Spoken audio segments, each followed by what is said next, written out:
coming to Sydney University gave me a chance to push back against all the stories I'd been told about how we were not good enough, that we were primitive, that we don't have anything to offer the world. And I know that we've got not just something to offer the world, but we've got the most complicated languages in the world, and we have a great cultural heritage that we can share that just in some ways might even save this country. What we know, those of you who are lucky enough to speak your language right through, the ones who are getting your languages going again, you'll know what I'm talking about. There's so much information in our languages about all our countries, and I think that's what really motivated me. Growing up in a small community, I shared a story about, because it was such a small place, and a lot of my cousins, and I was always the fair-skinned kid in our family, and living with my nana, would play footy against the local kids, and I'd have to go on the white kids' side because of my fair skin and play against my own cousins, and yeah, I know, it was sort of, I laugh about it now, but back then it was tough, it was, but that's sort of the way, we don't really talk about those sort of things, but, I was always brought up to be proud of who I am and everything, but I didn't really get to connect with my culture and who I was until later in life, because my childhood was so, it was quite crazy at times. There wasn't time to learn about culture. It was sort of survival, growing up in an environment that I grew up in. So, and education as well. Education wasn't really a priority. You'd worried about getting your next meal, or you'd worry about, not getting bashed, or, being in a sort of household of that. So, but as I've grown and I've healed myself and healed some trauma that I had to deal with, as a young footballer, I probably didn't address it.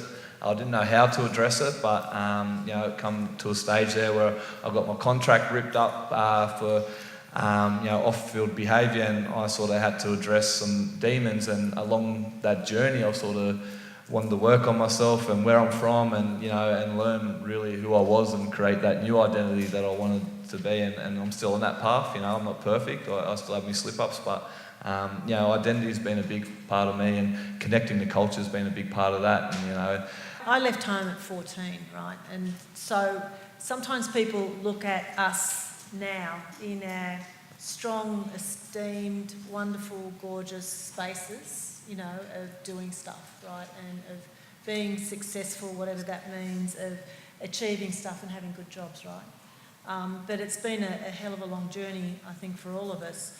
And I think it's important that we remind people that we've been on the journey. We've done quite a lot, and that we have a right to do things like come into this, crazy Western institution.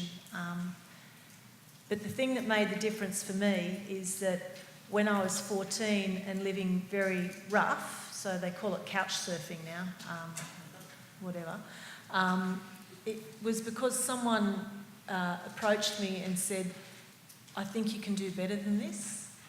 I was a really angry 14-year-old, and I remained an angry 14-year-old until I was about 30, to be perfectly honest, because that's when my life turned around and I came to uni, right? But the thing is that I allowed someone to say, you need to start hanging around with people that make you feel good. You need to start hanging around with people that are positive. You need to start hanging around with people that are not nicking motorbikes, right? You need to do something different. And so that was the big message that I got from my very early youth, is that there are people out there that believe, and that I could hang out with, that changed the story in my brain.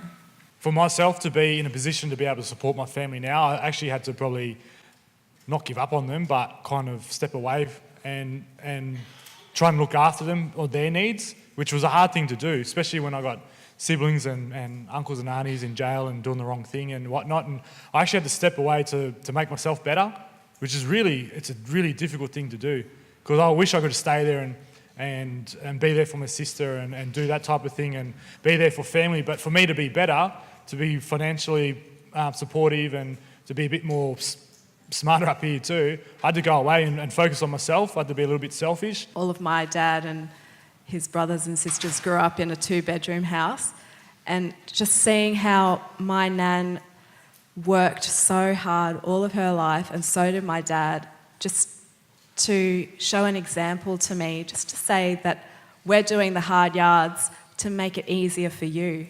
And she's the sweetest and softest and hardworking and most resilient person I've ever known. As for a motto, when I was 18, someone gave me this poster, and I'll never forget it. It's a picture of a pelican, and it's eaten a frog, and the frog's got its legs hanging out of the mouth, and it's strangling the pelican, and it says, "Never give up," and that really stuck with me.